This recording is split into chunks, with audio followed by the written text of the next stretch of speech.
مل کر حملہ کرو. قاسم پہ حملے ہونے لگے, پتھروں کی بارش ہونے لگی, اور منظر کیا تھا آپ کو بتا دوں.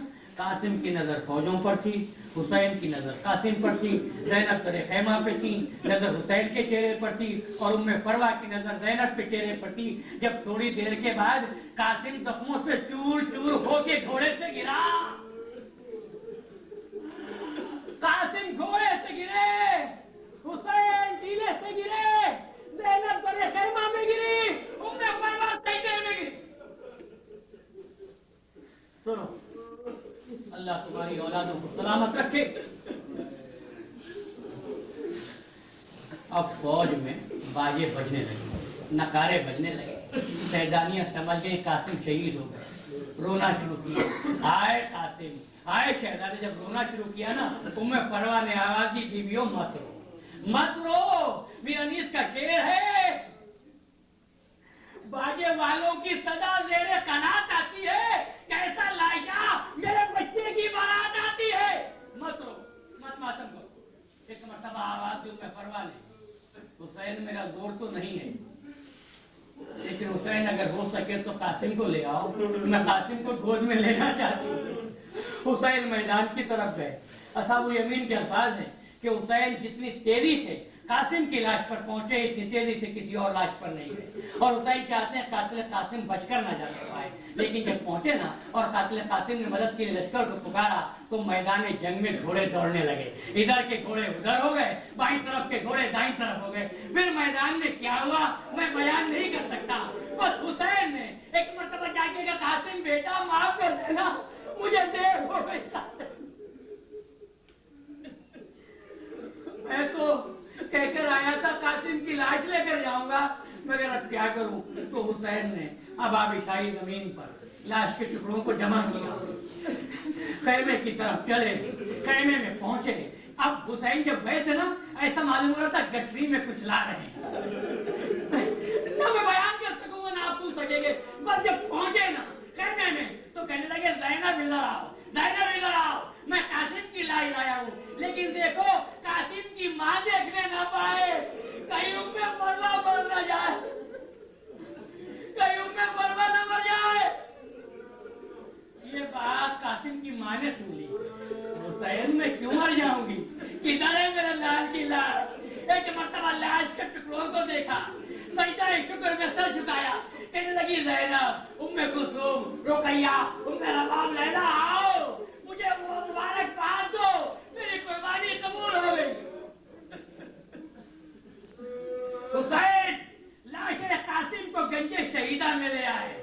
بس آخری جملہ, گنج شہیدہ میں لائے, لاش قاسم کو رکھ دیا. کس طرح, دائیں طرف اکبر کا لاشا, بائیں طرف قاسم کا لاشا. قاسم کی لاش کے ٹکڑے, ایک ہاتھ اکبر کی لاش پہ رکھا, ایک ہاتھ قاسم کی لاش پہ رکھا, آسمان کی طرف دیکھا, اور میرا مولا کہنے لگا, اللہم وامر